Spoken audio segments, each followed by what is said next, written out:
Dans ce tuto, je vais vous expliquer comment organiser les pistes entre elles, c'est-à-dire que nous avons eu l'occasion pendant l'atelier de créer des paysages grâce à des images PNG, des images qui comportaient des fonds transparents, et grâce à ça on pouvait mettre en place des petits décors, et on avait besoin de savoir si on mettait par exemple un arbre à l'avant-plan ou un nuage en arrière-plan, et en fait on pouvait travailler cette organisation en déplaçant simplement les pistes entre elles. On passait une piste devant l'autre, on passait une piste derrière l'autre, et les petits décors prenaient forme. Je vais donc vous réexpliquer ici comment on déplace les pistes les unes au-dessus des autres très facilement. Donc là, dans Power Director, j'ai importer plusieurs images, et en premier, moi je pose toujours le ciel. Il prend toute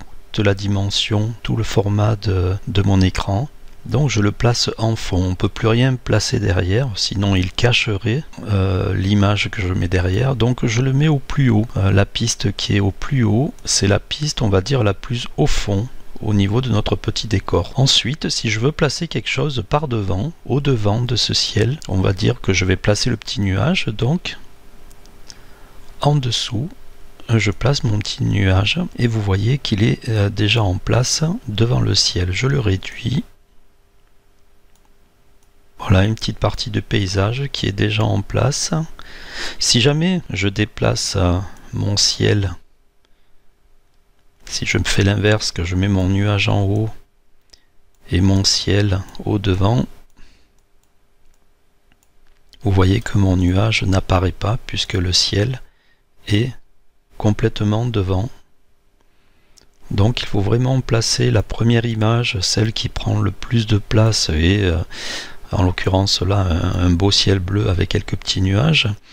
Cette image là, il faut la mettre vraiment au fond, donc sur la première piste. Ensuite, je place mon petit nuage, voilà. On va dire que je vais placer un petit soleil ensuite. Voilà, je pense toujours à, lorsque je crée une séquence comme ça, je pense toujours à paramétrer mes séquences de façon à ce qu'elles soient toutes de la même longueur. Voilà. Si je les mets pas de la même longueur, que je mets mon petit nuage un peu plus long, hop, au bout d'un moment, ma séquence, je vais perdre une partie des autres images. Donc il est bien de régler tout le monde à la même taille, comme ça ma séquence se finit bien au bout. Donc ici j'ai placé mon soleil, je sélectionne ma piste pour le réduire, voilà, et là je vois que mon soleil il est devant le nuage, ce qui est pas très logique. Donc la chose à faire, c'est de passer mon soleil derrière mon nuage. J'utilise ma souris, et à côté du numéro de piste, je fais un clic gauche, et là j'ai une petite main qui apparaît. Je garde mon clic gauche appuyé, et je déplace ma piste au-dessus de ma piste 2. Pour qu'elle soit au-dessus, il faut que ma piste 2 soit en luminescence, comme ça, et je lâche. Et mon soleil, en lâchant, a pris sa place à l'arrière de ma piste 3, et vous voyez que le petit nuage maintenant passe devant le soleil. Maintenant je vais placer, bon, on va mettre un sol quand même. Je vais placer un sol donc devant. On voit qu'il est un peu haut là, et puis on voit un cadrage bizarre, donc on va quand même le positionner proprement. Voilà, mon petit décor prend forme. Il est bien devant mon ciel, il est devant le soleil, devant le nuage. Je le positionne bien au bout, pensez toujours à positionner bien au bout de la timeline, et ici je règle en pensant à ma petite ligne bleue qui me donne le bon repère, comme quoi je suis bien aligné avec les autres pistes. Voilà, ma séquence est bien claire, bien propre, et ensuite je vais placer un petit arbre. Donc je prends un petit arbre et je le place au devant du sol. Je le règle un petit peu, je règle sa taille.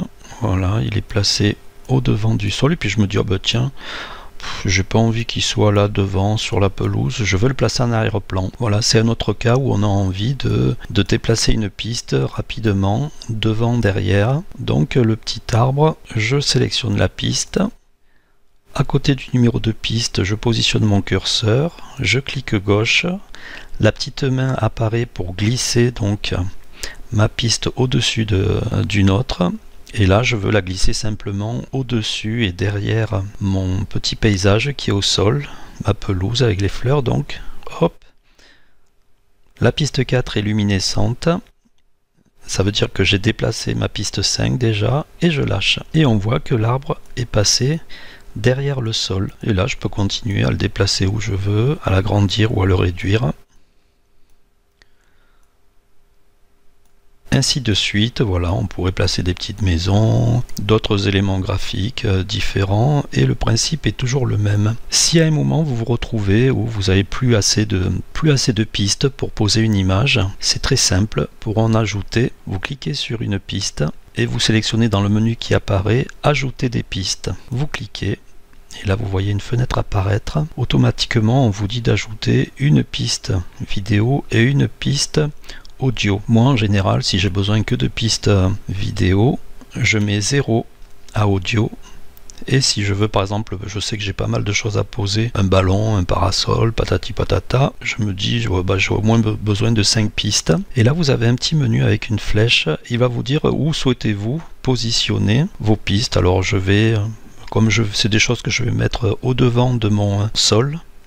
Donc je vais demander à ce qu'il positionne en dessous de la piste 6. Et là, du coup, je peux sélectionner ou en dessous de la piste 1 jusqu'à en dessous de la piste 6. Donc je clique, je choisis et là je fais OK.